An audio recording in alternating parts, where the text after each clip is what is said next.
Hey, how's it going? Welcome. I'm Joe Guam and this is Progressive Strategic Coaching.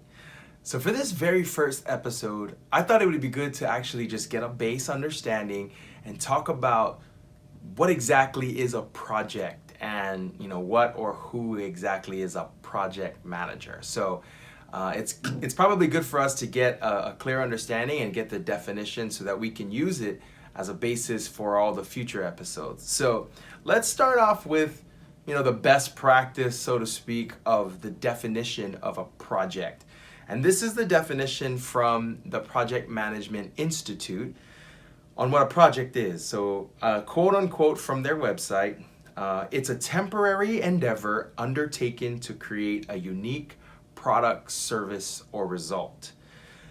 So if we kind of use some technical and familiar terms, they use the word create. So you're creating a scope or some work that needs to be done. You're creating a scope in a defined time with an estimated budget. So scope, time, and budget are the triple constraint that many project managers know. And if you're new to this, those are three things that are commonly referred to. Scope meaning what you need to do. Time is how long you have to do it. And budget is often referred to as resources, the people or the things that you need to get something done. If it's you're building a house, then it's the materials. If you're doing a software project, then it's the people who are going to be creating and developing the programming. So scope, time, and budget. So that's kind of the best practice. If we look at the real practice side of it, let's look at the word in that definition, unique. So you're creating a unique product, service, and result. If something is unique, then that means there's got to be some sort of change. Whether it's a new creation, if it's changing an old thing, no matter what, if it's unique, then it's changing from what it currently is. Whether you're adding or modifying something, it's still change. Now, a project, if we use that definition of using change, a project is just a delivery of change, some way to effect change or implement change, a delivery of change. I like using the word delivery, that makes sense to me. So if we think about change, a lot of people are scared of change. Some people don't like it, but what I've actually found is that people really just don't like change when it doesn't benefit them. If you think of anybody who's ever said that they don't like change or they're not a fan of change, it really is only when that change doesn't benefit them.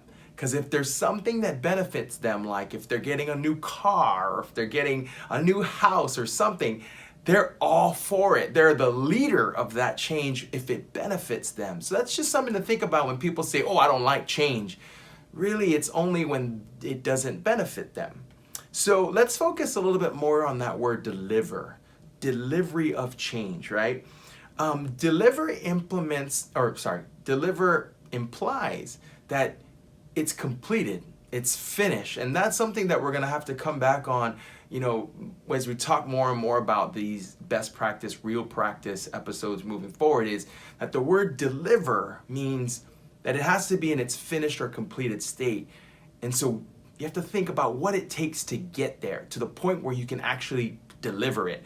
If you're baking a cake or if you're baking a pie, you can't really deliver it if it's not done. So it has to be finished and it has to be completed, and that's the assumption, right? That's the implication.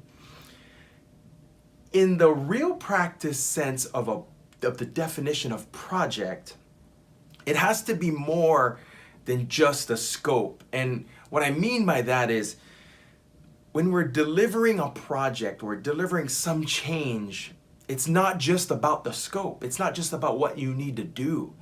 In today's world, the real practice says you now need to consider company politics, personalities, relationships between your team members or stakeholders, anybody involved in that delivery, whether it's good relationships or bad. Is there animosity? Do certain people favor each other? So you have to think about that and consider that. You also have to consider if anybody on the team or the stakeholders, anybody involved in the project, has any personal motives or agenda. Because if they have their personal agendas, that could sway how the productivity and the success of the project happens.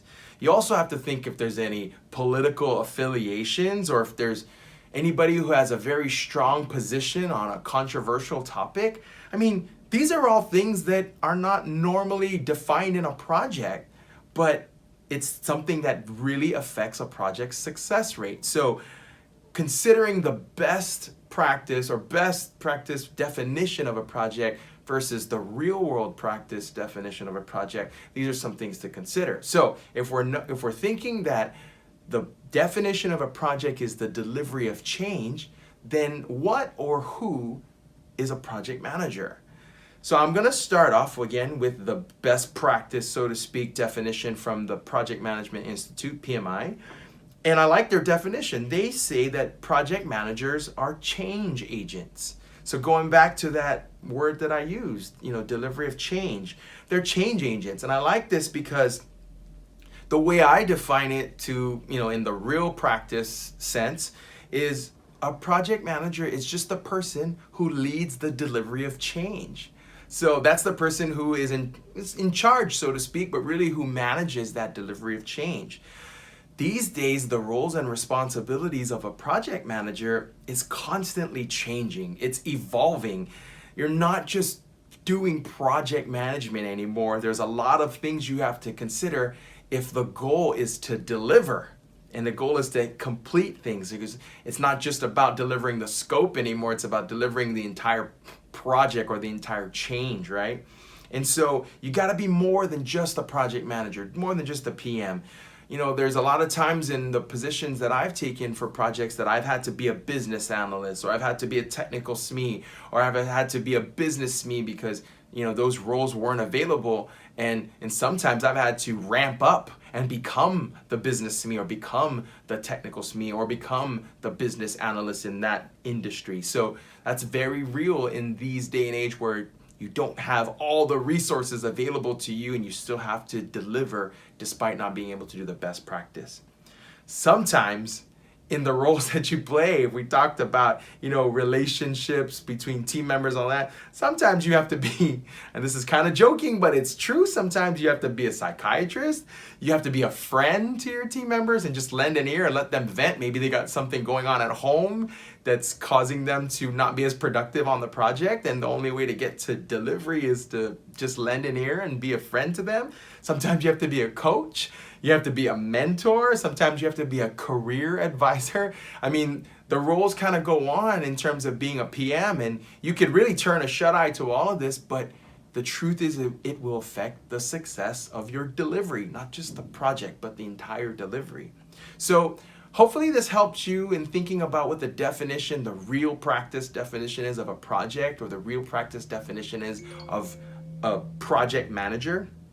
And I'd love to know your thoughts and your experience and your suggestions or your recommendations or what you just think about this. Please let me know in the comments. And if I could take a moment to please ask you, if this helps you, please help us. It's kind of like a two-way street. And the way you can help us for free is just by subscribing and liking and sharing. And if you hit the notification bell, it'll give you a notification as to when we upload another episode. So please help us out in that way if you can. And always remember, we always want to do the best practice, but sometimes that's not possible.